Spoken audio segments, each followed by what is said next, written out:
Hey guys, welcome to my newest video for today. Today's video is going to be my weekly reviews, so I'm just going to get straight into it because as usual I do have quite a few things to talk about, and I'll just start off with the TV show that I finished watching over this past week, and that was Modern Family Season 1.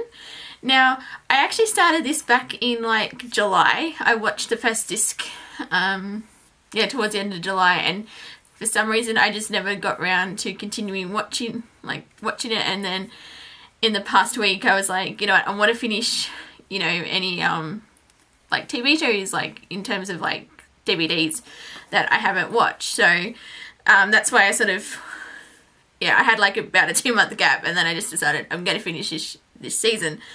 And I ended up really enjoying Modern Family, or like at least the season that I watched, because I've seen bits and pieces on TV, but I'd never really sat down and watched a full episode. And yeah, I'm really glad that I did, because I really really enjoyed this show, and I do want to continue watching it. I don't have any of the other seasons, like I only had season 1, but I will hopefully down the line pick up the remaining seasons and continue watching it, because it's just a really fun show. And it's because like, you know, like I guess those type of mockumentary type shows like The Office, Parks and Recreation, and like those, like with those shows I had really enjoyed it, and I thought it was it's definitely a lot better than what I thought thought it would be, because I was like, I think initially when it first came out I was like and then I didn't bother like checking it out, but then I was like, you know, I've had the DVD for a while, I'm going to sit down and watch it. And so in terms of favourite characters, I think my favourites are Cameron and Gloria. I really like those two characters, but generally I like everyone in the show. I think it's got a really good cast, and like they all work really well together. And it's like, I don't have like a particular favorite, I don't have a particular favorite episode, but like it's just like little moments that like throughout the season that I thought were really funny.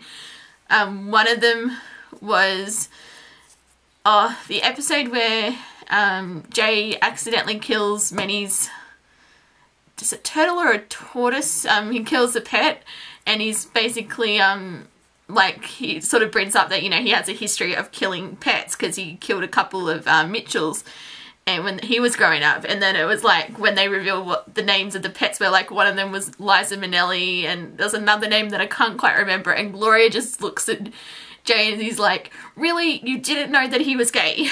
Just like the way that she delivered that line, it was one of the my favorite moments in the show. And it's like little moments like that. And so I think overall I'd give season 1 an 8.5 out of 10, and definitely looking forward to watching the rest of the show. So I know it's like in its 7th season now. I don't know if I'll ever, like, you know, be actually caught up on it to watch it as it airs, but I'm gonna, like, if I see the seasons cheap enough, I'll pick them up on DVD. And so that's Modern Family Season 1. And then we've got to the movies that I watched out of my own collection, and I watched a lot of really great movies this past week, because I was sort of like, you know what, I just sort of made the effort. I was like, right, I've had these movies for a while, I'm going to sit down and watch them. Just not think about it, just put it on and watch it, because sometimes I get like these little I don't know, I sort of think, I might watch that one, and then I'll be like, no, I think I'll wait.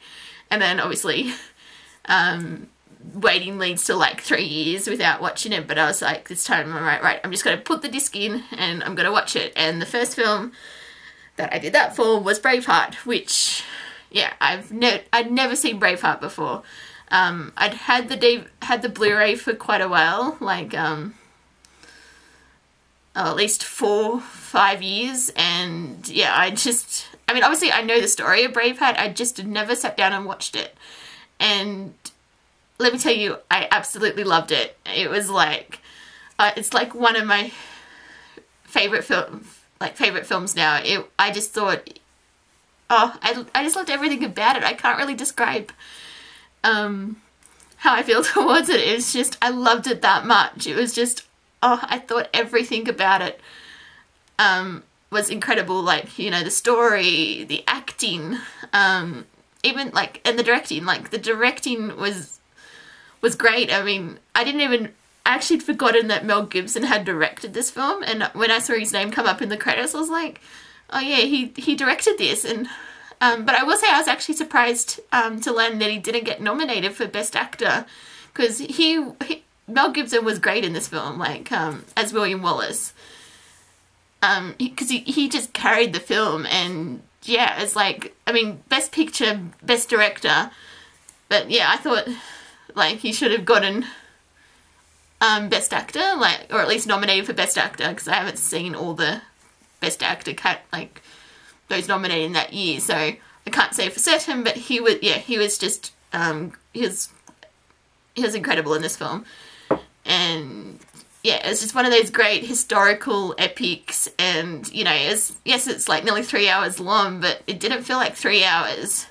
Like, I was just that engrossed in the story. And yeah, it's definitely in my movies now, like my top 10 favourite films ever. That's how much of an impression the film left on me. And yeah, I just can't believe it's taken me so long to sit down and watch it. So I'm going to give Braveheart a 10 out of 10. Just, yeah, a great film. And, you know, I can at least now say that I've seen it. So,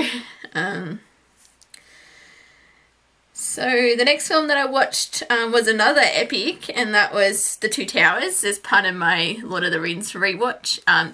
As I mentioned with my Fellowship review, The Two Towers used to always be my favourite out of the trilogy. And then now that as I've rewatched each film more, they sort of become intertwined, and they're sort of at a point now where I can't really distinguish between which film I like more, because I think they're all like equally great. But The Two Towers is still a great film. Like, don't get me wrong, it's yeah, I thought,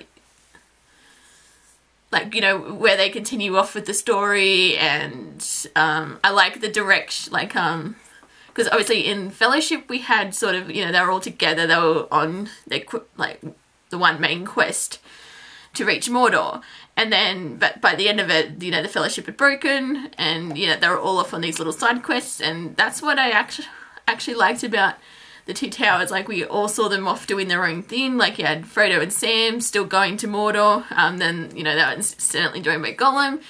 I love Gollum. Such a great character. And yeah, so, because I always sort of liked that, and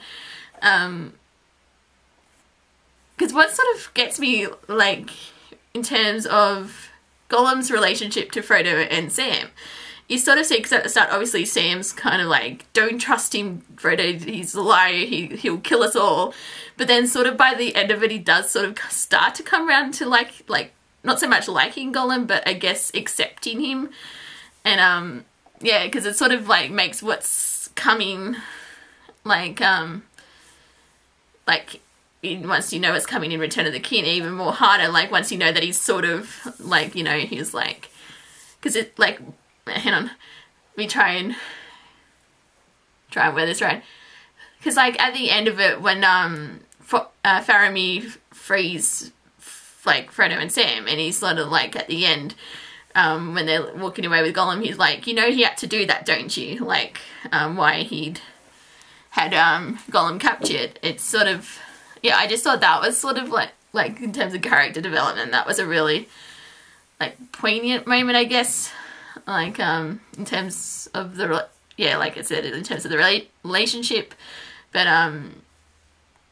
yeah, I really like The Two Towers. It's, I especially love Battle of Helm Deep. I think that's one of the best, like, filmmaking scenes. Maybe not ever, but it's one of the best, like epic battles. And, yeah, I always liked it, especially when the elves came in to help out, and because I like sort of like just as they're getting ready to face off the orcs, and there's this battle sound, and Legolas is like, those aren't orcs, kind of like that. But yeah, I just sort of love Legolas and Gimli's like I don't know if it calls so much relationship, but the banter that they have during that whole battle is like when they're counting how many orcs that they've slayed. I think, yeah, that's one of my favourite moments in the film. I think last time I couldn't remember what Gimli's name was, but yeah, it came to me as soon as I finished filming. That was his name, so which I think I did say would happen. I would remember as soon as I finished, but anyway. But yeah, Gimli. I always liked, yeah, Gimli and Legolas's interaction, and yeah, but Battle of Helm Deep is, yeah, one of the greatest parts of Two Towers. Also, the return of Gandalf, like you have Gandalf the White, and then when they're in Rohan, is it? And he sort of frees the kin from Saruman's. I always get them confused. I think Saruman, yeah, like the control. I can't remember the name of the creepy little, like the creepy guy who's like his assistant, and he's the one who's like sort of whispering into his ear. I don't know the name of the character, but I always thought he did a really good job, as like the actor does a good job with the character, like, because he's so creepy, but apparently he's known for playing like creepy roles, because I remember once when I was watching it, and like my dad made a comment saying, I've seen the guy in other things and he's always, you know, in a similar role, but yeah, I thought yeah, like he does a good job with the character, but I can't remember I don't know what the character's name is, but yeah, but the whole, like, with Rohan, I thought was done, quite interesting, like, because it obviously leads up into the Battle of Helm Deep. And then, also you've got Merry and Pippin, who've been taken captive by the orcs. I always loved sort of, like, how they deal with, like, you know, first where they're being captured, and then they sort of escape, and then they land in with the forest and the trees, and yeah, I do sort of like how they managed to convince the trees to like, you know, get involved in the war. I always thought, like, especially when they like the direction that they go in, and then was like deliberate on their part, and then you just sort of get to that moment, and where the main tree guy, he actually looks out and sees the destruction that Saruman's caused, and he's like, these trees were my friends, and then that's it. It's like full on outrage after that, and then he like sort of gets involved like in the war. But yeah, no, I think yeah, Two Towers is, yeah, as I said, still a great film, and it's still 10 out of 10 for me. But I think I also mentioned in my Fellowship review that I sort of linked them all together, because it's like, on the whole, it's a 10 out of 10 trilogy, because I don't know if I actually gave a rating for Fellowship, but yeah, but I link the trilogy together, and it's a 10 out of 10 like for the trilogy. So but yeah, so that was the Two Towers. Then I watched Nightcrawler, which I hadn't seen before. I watched this one on Netflix because it's been a film that I've been wanting to check out, because I've heard a lot of positive buzz about it. Like, everyone has been commenting on Jake Gyllenhaal's performance, and he was incredible in this film. And yes, I do agree that he should have at least gotten a nomination for his role in this. I mean,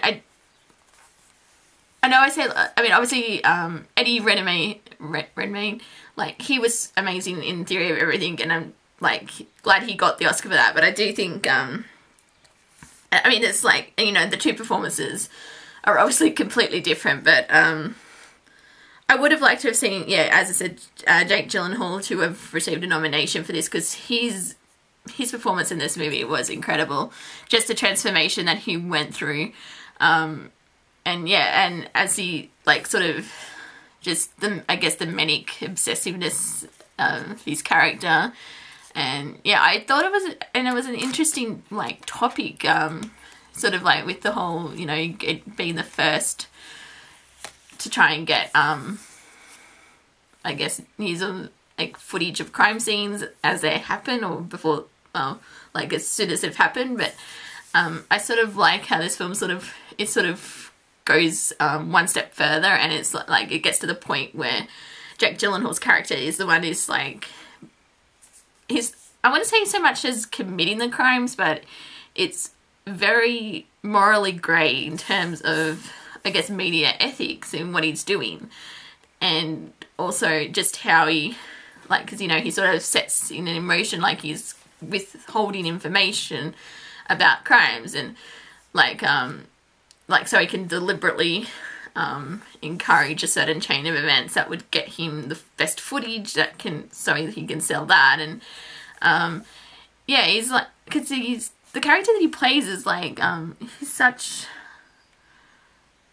I wouldn't say so much a psychopath, but more that he's a sociopath, I think, because he's just like, because he's so charismatic and like charismatic, that's probably the word, and like he can draw people in with like what he's saying. He can get them to believe what he's saying. But yeah, but once you sort of strip back that initial layer, you find out just the type of person he actually is. And yeah, it's and yeah, and it's like just between the lines between right and wrong just gets, well, I want to say blurred, but I think because they're more or less wiped out in terms of what the actions that his character does and throughout the film. But yeah, Nightcrawler was a really great film, and yeah, glad I've seen it, and I'm going to give it an 8.5 out of 10. Then I finally saw A Clockwork Orange, which prior to seeing it, I'd only ever seen I'd seen the Singing in the Rain scene, which obviously if you've seen the film you know what scene I'm talking about. But I found it an interesting film because I was watching it and I'm like, because I know like obviously this film's like really controversial, like it's like ultra violent and all of this, and I was watching it and I'm like, I don't know if it's me personally, but I was watching it and I'm like, I wouldn't call this necessarily violent. I mean, I get, you know, it would have been violent in like 1971, which I think is when this film came out. But yeah, I was watching it and I'm like by today's standards, it's not really that violent. And I was, yeah, because I sort of think I had it in this head that it was going to be all this, yeah, extremely violent, extremely hard to watch. But I watched it and I'm like, I don't see what the problem that I had was. Like, it just watching it, you know, so I had this sort of idea in my head of what this film was like, and then I watched it and I'm like, this is nothing like I imagined it would be. But it was still a really good film, like, don't get me wrong. It was just different to what I expected it would be. And yeah, and I thought like the commentary throughout the film, and I guess also, yeah, just like, you know, with the media obsession with yeah, it was sort of like yeah, quite interesting, like just because, you know, like, because the one point, like, the media was all over, like, how violent and that it was, and then that the government was doing this great thing by stopping the, like controlling, like, with the program that would make him not so violent, and then by the end of it, it's like it had done a complete 180, and then it was like, you know, and they were back to saying, oh, this is all wrong, and it's like, how dare the government to get involved in these type of issues. And yeah, I just sort of thought, just I don't know what the word is to describe it, but just the juxtaposition, I think that's the word of it, because you sort of like, I guess one hand you had this sort of like side that was so outraged by this violence, but then at the same time it was like people were, I guess, enthralled at the same time by the like with what was going on. And yeah, so it was very interesting. And also Roddy McDowall, I think that's his name, he was really great as the main character in this, who I actually can't remember what his name was, but just the level of emotions that he goes through, just from, you know, being this Like from where he starts out at the start of the film to the end of it, just that journey. But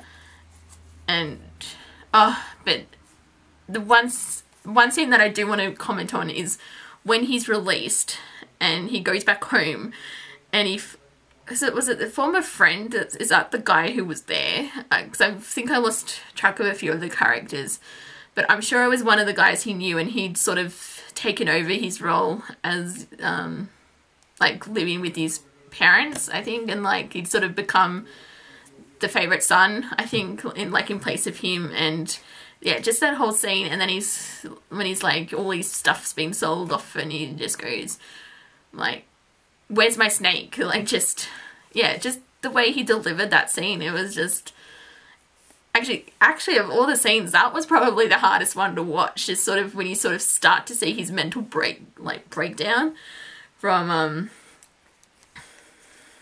like, you know, from where he was, like, because, you know, he's sort of trying to do all these good, like, good things now that, you know, he's entered this program, and he's like learned to control these urges and all of that. But I think it's sort of, at the same time, he's sort of learning that not everyone's ready to forgive and forgive and forget. So yeah, I just I thought the film was an interesting commentary on I guess on society and that, and I'm really glad that I have actually seen it now. And I'm going to give A Clockwork Orange an 8.5 out of 10. Then I watched On Her Majesty's Secret Service, because I'm slowly making my way through the Bond films. I'm hoping to have finished them all, like the rewatch, by the time I get to when Spectre comes out. So I've got a bit over a month to watch them all. I want one of these marathons to actually finish by the time, like, for one of my, like, goals, because all the other marathons I've started, I've failed this year, so, but yeah, because I always get into my head that, I don't I'm not that fussed on Her Majesty's Secret Service, because I think everyone sort of rags on it, and I think, yeah, a lot of people like hate on George Lazenby and all of that. But then when I rewatched it, I'm like, when I always rewatch it, I'm like, why do I think this film is so bad? I mean, it's not the best James Bond film, and I really don't think, like, I actually think, George Lazenby's, you know, an okay, like, he's an alright Bond, and, you know, I would have liked to have seen him do another film, you know, to see what he, like, could have done with the role, because obviously it's kind of hard to compare it, like with the Bonds, like, when they've all done at least, 2 Bond films, and then you've got one guy who's done 1, and yeah, so you sort of can't really just compare it based on the one film, but I thought, you know, he does a good job in the film, and, yeah, and it's like, it's an okay story, like, overall. But I will say it's got the one of the most depressing endings, I think, of any film.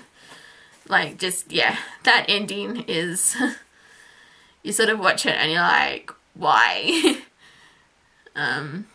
Just that scene.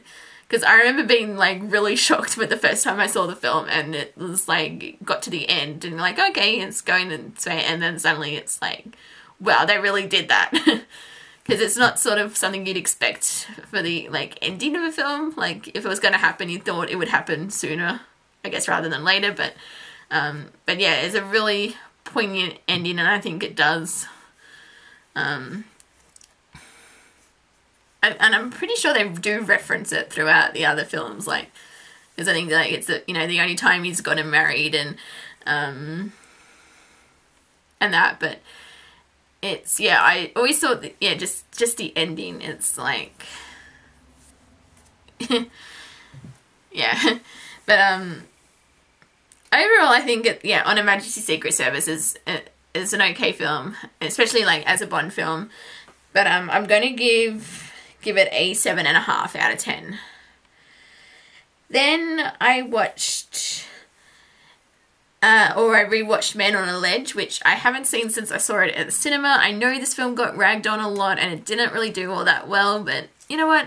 I just have a lot of fun with it. It's a fun like suspense thriller, I guess you can call it, and yeah, it's just, yeah, an easy way to spend a couple of hours. Like, it's obviously not the most original story ever, and it's like kind of predictable now upon rewatch, because when I saw it at the cinema, I was sort of like, well, I didn't see that coming, and then I sort of rewatched it and I'm like, I really should have seen that coming, kind of thing, just based on a couple of the twists in the story. But you know, I like the main cast. Like, I thought Sam Worthington was okay as in his role, and but I think Elizabeth Banks is the one who really shines in this. Her character, like, as what's, like, because she sort of, her role is to, like, sort of talk down people who you know, are going to jump. I thought her character and the history that her character had, and like why it was, I guess the relevance in this, in terms of like why she had been called in, because it's like he was like, oh, I want you, because like he specifically asked for a character, for the Elizabeth Banks character, and he's like, she's pretty much, well, why did you ask for me? And he's like, you're famous. It's because it's like she failed to stop someone from jumping, and he's like, oh, everyone's going to be watching. And like just that scene, I think, sort of like with character motivations, and that I thought was done really well.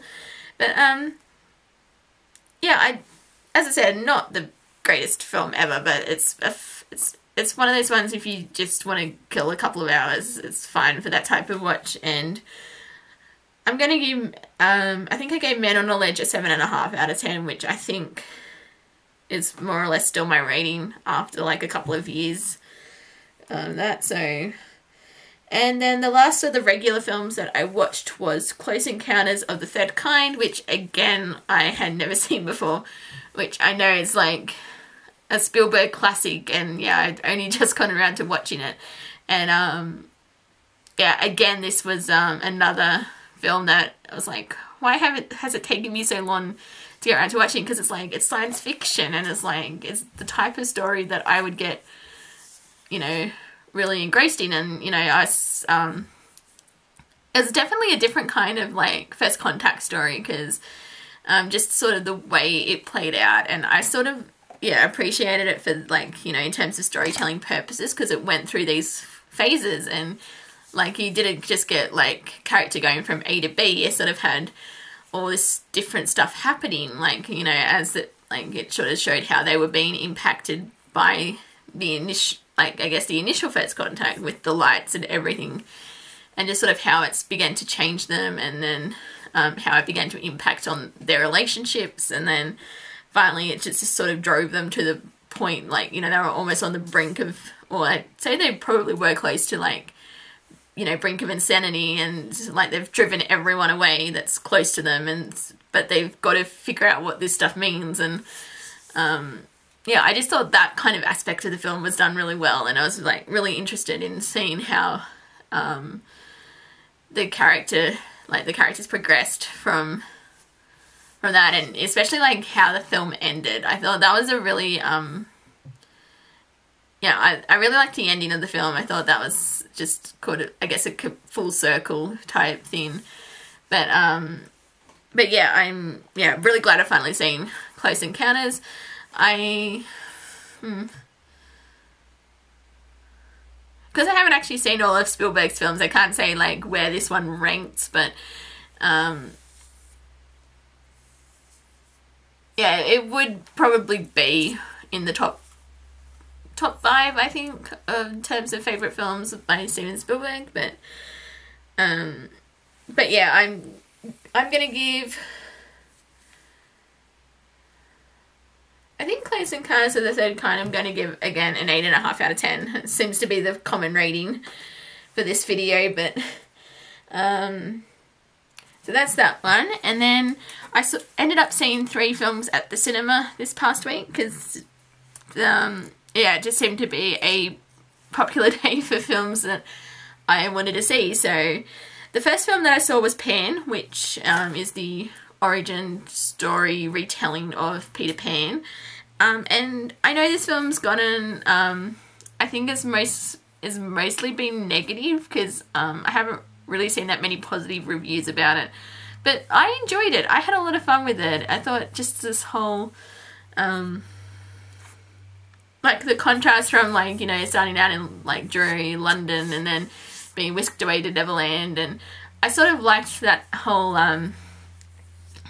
like journey aspect, and also you know, when he first meets Hook, because I sort of liked how you sort of got that angle, because you're like, oh, because they were friends at the start, and then like obviously something happened down the line. I mean, I'm not sure if that's ever explained, is it, like why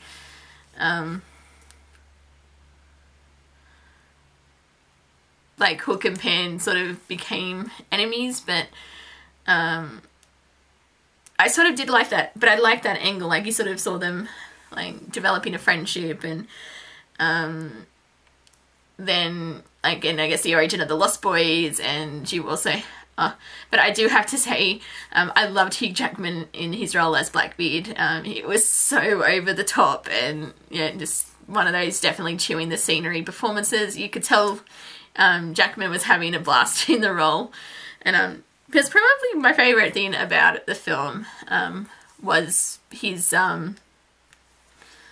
character. It was just so entertaining as a villain, and yeah, so I mean, and I liked it. I liked the whole scenery of Neverland. I liked the mythical aspects of it, and yeah, I mean, you could tell that they were the initial plan was at least for them to set up a film franchise, but I don't know if it's going to do well enough at the box office to warrant sequels. Not that that's obviously stopped some studios, but yeah, I don't know if they'll get a sequel out of it, but I would like to see a sequel. So I'm going to give Pan a 7.5 out of 10. Then I watched SiCario, I think that's how you say it, with Emily Blunt and Benicio del Toro, I think that's how you say his name, because I was interested in well, actually there were a couple of main reasons I wanted to see this film. The first one was because of Emily Blunt, who I really like as an actress, and the other one was the premise sounded interesting, like I guess, you know, the United States war on like drugs, and its issue with not so much issue, but like sort of trying to deal with like stopping drugs from Mexico coming into United States, and the cartels and all of that. And it was a very different kind of film, like, to what I was expecting. Like, it was just so bleak. I mean, obviously the subject matter itself isn't, you know, a happy topic, with the especially like with the cartels and what they're capable of doing, but just like from the onset, it's just like you're sort of thrown headfirst into this really bleak world. And yeah, just the scene that they confront at that house it's like horrifying, and then it just goes from there, and then you sort of like and then you sort of get to the whole, oh, we need you to, like, with Emily Blunt's character, they're sort of like, we need you to volunteer for this agency corporation deal, which you sort of, which like starts out straightforward enough, but then you sort of, once you get to learn like who the characters are involved in that, you sort of learn that it's not really as straightforward as that. And then, yeah, by the time you get to the point where you learn like who it is and like why they actually had Emily Blunt's character there, you sort of think, yeah, it's just, yeah, it's very morally grey in terms of, you know, how they carry it out, because it's like, you know, it's supposed to be by the book, straightforward, you know, we did everything as we were meant to, but then it doesn't go like that at all. And especially Benicio del Toro's character, he was incredible. Like, the actor was incredible in this film. He sort of was the driving force for this movie, I think, because I know, because it's sort of, like Emily Blunt's character, she's sort of meant to be, I guess, the audience perspective of the whole situation, because, you know, she's sort of like dealing with all this like troubling information, and, you know, what the people around her are doing. Like, she knows it's not right, but she's sort of at a point, I guess, that she can't really do anything about it, and like, she's not in a strong enough position, like, to, you know, make sure that everything's going like the way it should be. And then, yeah, especially like dealing with Benicio del Toro's character, because she's sort of like, she's intrigued about him, and then the more she starts to learn about him, she's sort of like, are we really on the same side type thing. And but yeah, it was yeah, just it was a really well done film, and I wouldn't be, to be honest, I wouldn't be surprised if Benicio del Toro does get a Best Supporting Actor nomination, because I think he actually really carries the film, even though his character's not, well, I would feel his character wouldn't be considered like lead character type, but yeah, but I would like to see him get nominated, because yeah, he was excellent in this film, and I'm going to give SiCario an 8 out of 10. Then the last film that I saw was The Visit. This is actually my first M. Night... Oh, actually, no, wait a minute. I lied. It's not the first M. Night Shyamalan film I've seen. I thought it had been, but then I remembered that I saw The Last Airbender. And, yeah. Actually, I wish I could keep forgetting that I'd seen The Last Airbender, because that film was horrible. But anyway, The Visit.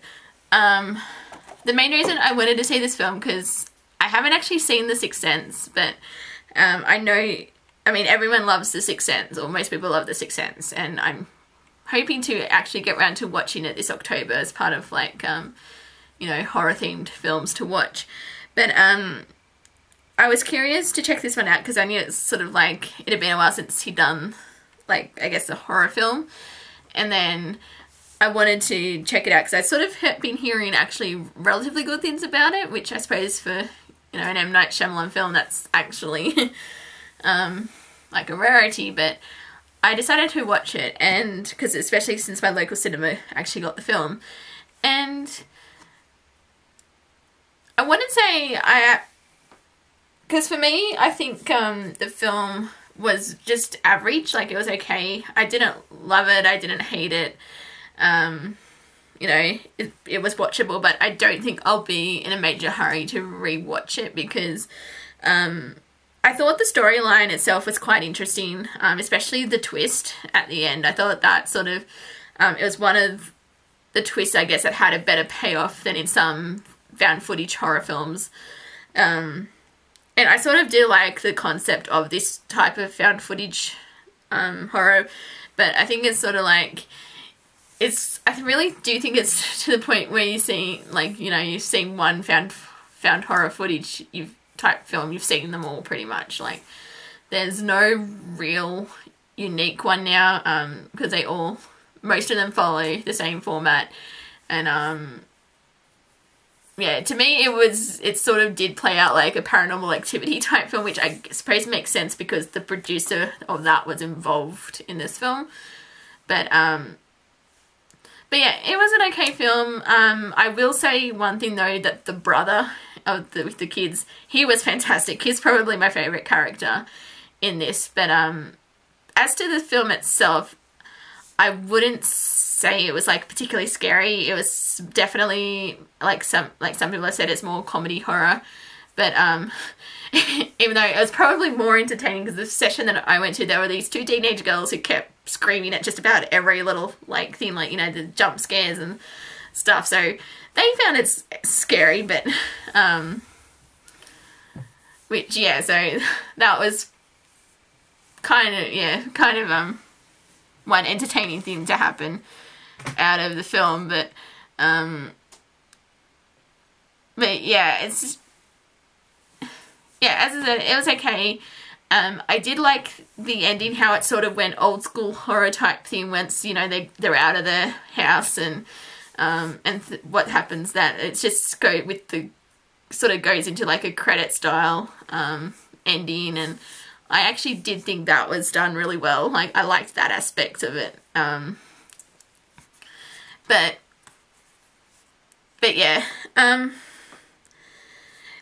So I gave The Visit a 6.5 out of 10 because, yeah, as I said, it's just an average film. I wasn't particularly, like, impressed, like, with it, but yeah, but it's kind of like, I guess, again, one of those films that if you want to watch it for 2 hours, like, you don't have anything better to do. I mean, no, this film was more, I think, 1.5 hours, actually. It's like, it's actually quite short, which, I suppose was one thing that, again, that benefited. Like, it didn't feel like it was dragging that much, so, but yeah, so that that's The Visit, so that's, everything that I've watched in the past week. So I'm going to stop it here. Thank you guys for watching, and until my next video, I will see you guys next time. Bye!